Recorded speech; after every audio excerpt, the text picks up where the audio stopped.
পটল চিংড়ি খেয়েছো, খেয়ে হ্যাঁ। টেস্ট করে দেখছো যে পটল চিংড়ি খাওয়ার পরে একটু বেড়ে গেল, তাই তো? মানে এত গা সেই চুলকে এরম ফুলে আর তো সে তোমার যে আমি ভালো করলাম, তুমি গুরুর অনুমতি নিয়েছিলে যে স্যার আমি কি অন্য জায়গায় খেতে যাবো, এগুলো চলাকালীন খেলে আর কিছু হতো না। আচ্ছা যাই হোক না এইবারে মানে এই তো এত অল্প করে দিন তো। চুলকে গা ফুলে গ্যাসের জন্য গিয়েছে আজকে শুধু লাইট করে দিতে হবে। এটা ভালো পেশেন্ট। কি করতে আমরা বলো?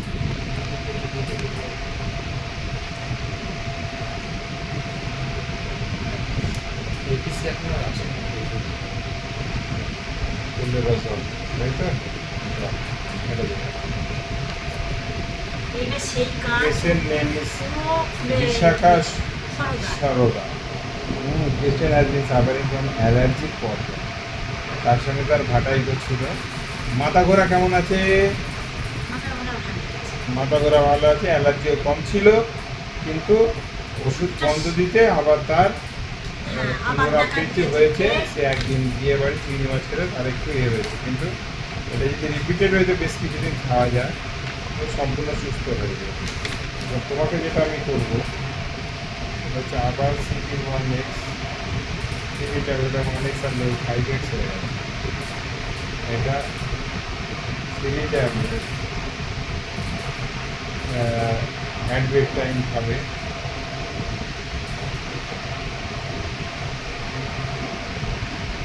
লিভারটাকে চাঙ্গা করে নাও, হ্যাঁ। হাইড্রাস্টিস মাদার করে দেওয়ার অ্যামোনিয়াম ন্যাক ওয়ানে 30 দিনে 2 লাখ। পারলে এরা খেয়ে নেবে, যদি না পারা নিতে হবে না। এইসব জার্মান এরা লিভারটা চাঙ্গা করে দেয়। যদি পারো নেবে, যদি তোমার মন ইয়ে হয়, নাহলে না খেলে হবে, কিন্তু এই 3টে ওষুধ তোমাকে খেতেই হবে, বুঝতে পেরেছো? হ্যাঁ। কতদিন খেতে হবে? 6 মাস। অ্যালার্জি অসুখ বহুত কঠিন, হোমিওপ্যাথিতে কমেছে, তুমি এটাকে সারিয়ে না, নাহলে এখন এর নাম হয়েছে অ্যালার্জি। বয়স হলে ও তোমাকে অন্য রূপে আসবে, তার নাম হচ্ছে অ্যাজমা, শ্বাসকষ্ট হয়। অল্প বয়সে হয় অ্যালার্জি, বেশি বয়সে হয় শ্বাসকষ্ট। আমাদের শরীর থেকে একটা জিনিস ক্ষরণ হয়, তার নাম হলো আইজিই। এই আইজিই কোথা থেকে বেরোয়? লাংসের মাস্ট সেল থেকে। এই যে এই লাংস ফুসফুস আছে না মানুষের ভিতরে, যেটা চলছে যখন ভিতরে এই যে নিঃশ্বাস নিচ্ছি, তাহলে এখান থেকে সিক্রেশন হয় কি?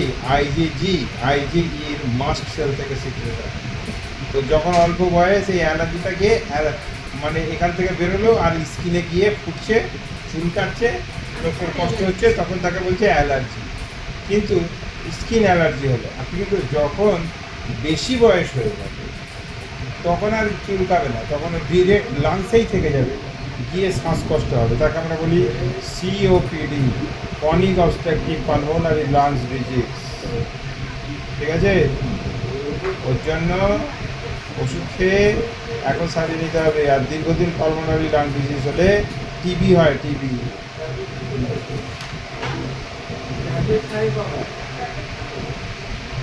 অর্ডার করে দিচ্ছেন? বাড়া টাড়া আছে না?